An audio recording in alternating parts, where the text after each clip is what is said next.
Trump is an honest guy. He's actually very honest, because he says he's going to shaft you, and he shafts you. And it's not all talk with him. So he said he was going to not agree this election. He basically set in stone 4 years ago that he wasn't going to if he lost to Hillary. And then he's done the same playbook, and he's done... but he's gone further than anybody thought he would. He's actually gone to try to abuse the system and actually do a coup. And we've got a video that shows exactly what went on in Michigan. In 2016, Donald Trump won Michigan by 10,700 votes. It was the closest race in Michigan presidential history. As prescribed in the Constitution, the Michigan presidential electors voted to give the state's electoral votes to Donald Trump. In 2020, Joe Biden won Michigan by 153,000 votes. It was not a close race. But now Donald Trump is attempting to steal the election by demanding that Michigan presidential electors vote for him. It's illegal and un-American. Trump has summoned Republican Senate Majority Leader Mike Shirkey and House Speaker Lee Chatfield to meet at the White House. His goal?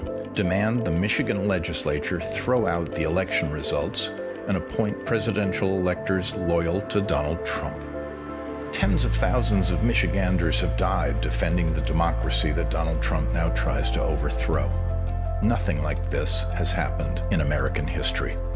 The Republican Party of Michigan must decide if it is loyal to America and our Constitution, or to Donald Trump. All America is watching. The world is watching. What will Senate Majority Leader Mike Shirkey and House Speaker Lee Chatfield do? Will they go down in history as good citizens who did their duty, or traitors who attempted a failed coup? Donald Trump or America? Voters chose America. Now Michigan Republicans must do the same.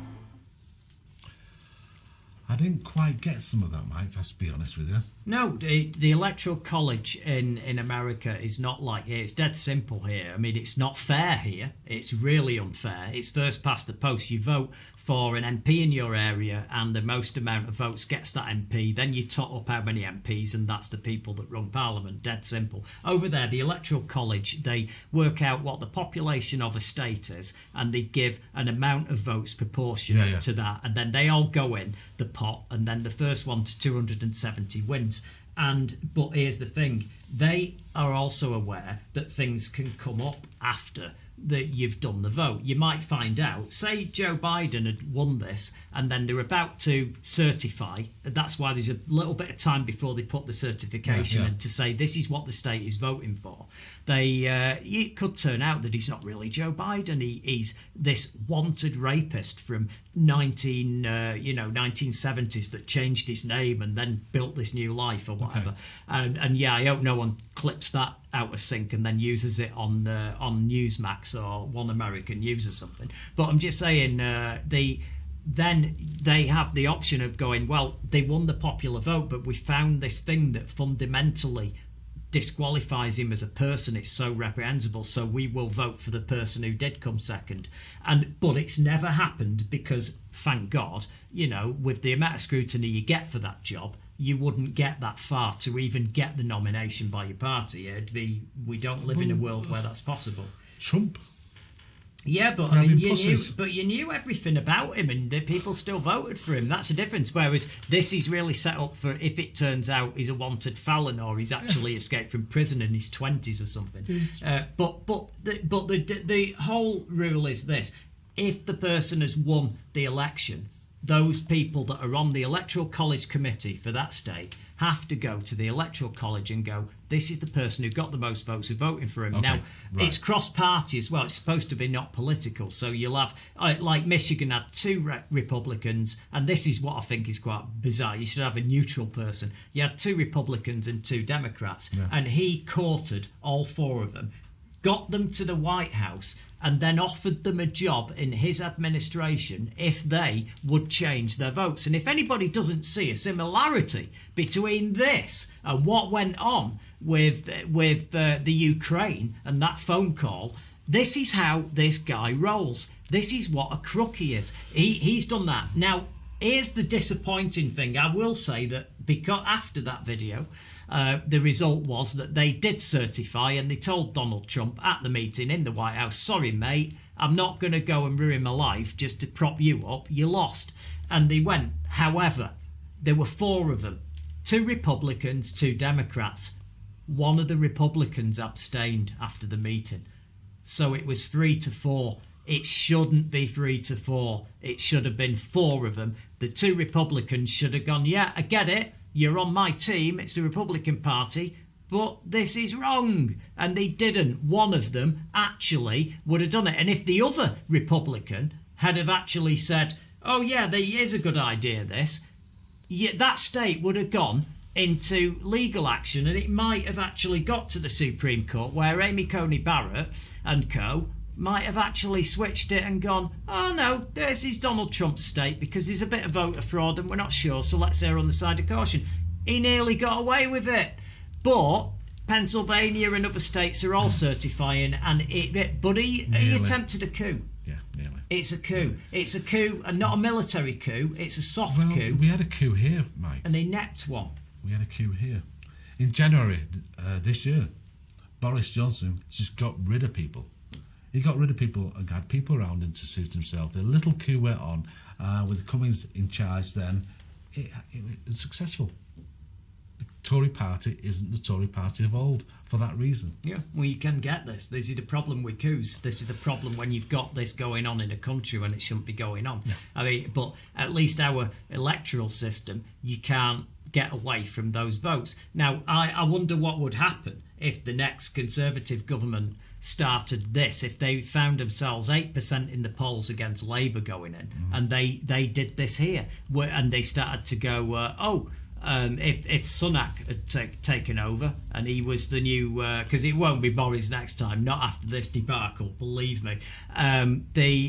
What if he then suddenly goes, oh, I know, let's do the same playbook. Let's say that, oh well, we're worried about the new because there's still a bit of COVID and people are mail-in voting a lot now. Because what will happen here? Because although Boris has tried to get rid of him, generally speaking, the Tory party will knife themselves each other in the backs. They're good at that. They're very good at that. So whereas it won't change. It's harder for a stranger to come into the Conservative Party here than it was. Yeah. They call it entryism, when you get a person or an ideal like we had with Labour over here, where Momentum came in with Jeremy Corbyn and they took over the party. And you basically ended up, Momentum bought themselves the IP of the Labour Party for a few years until they realised what a bunch of ballons they are and they couldn't actually run the country if they won the election. But as a further point of this, the good news from all of this is that it turns out that Donald Trump, he tried to do a coup, but it didn't quite work out how he was wanting. And we have good news in that he didn't concede, but he kind of gave way. You share a 4-way byline, I note tonight, in the Washington Post with some real detail from behind the scenes.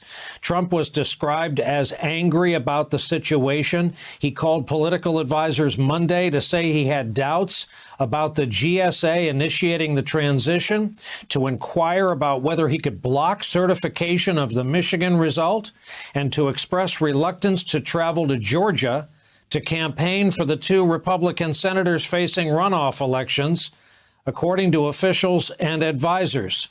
What is going on behind the scenes, Phil Rucker?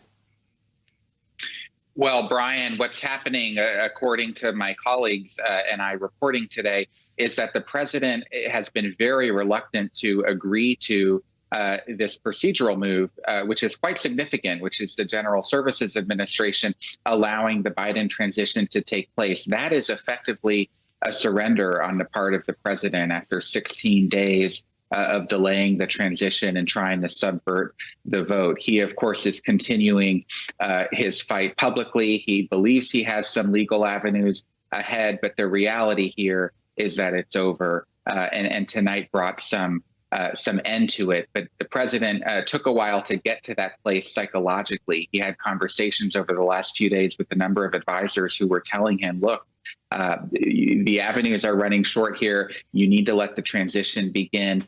And then in the last 24 to 48 hours, we've seen this chorus of calls from some Republican senators who are influential, from a number, more than 100 national security veterans in this country who wrote a public letter today calling on the Trump administration to begin this transition. And importantly, from the CEO of Blackstone, Steve Schwartzman, who's perhaps President Trump's closest ally in the business community. He went public today with comments saying effectively that Biden had won this election and the country needed to move on. All of this has wounded the president, but got into an emotional place where his advisors were able to convince him to go ahead with the beginning of this transition, so long as he doesn't concede. And my colleague Josh Dawsey is reporting that there's actually an effort underway in the White House right now to get the president to deliver a formal speech to the nation. He would not concede in this speech, but he would use the moment to tout his accomplishments in office and to commit publicly on camera from the lectern to a peaceful transfer of power. That's the conversation underway tonight. A peaceful transfer of power. A peaceful transfer of power. Well, it's an election. It shouldn't be a coup. It should be. Isn't this just what life should be about elections, about the biggest, richest country in the world? All that type of stuff. It is just outrageous that in the history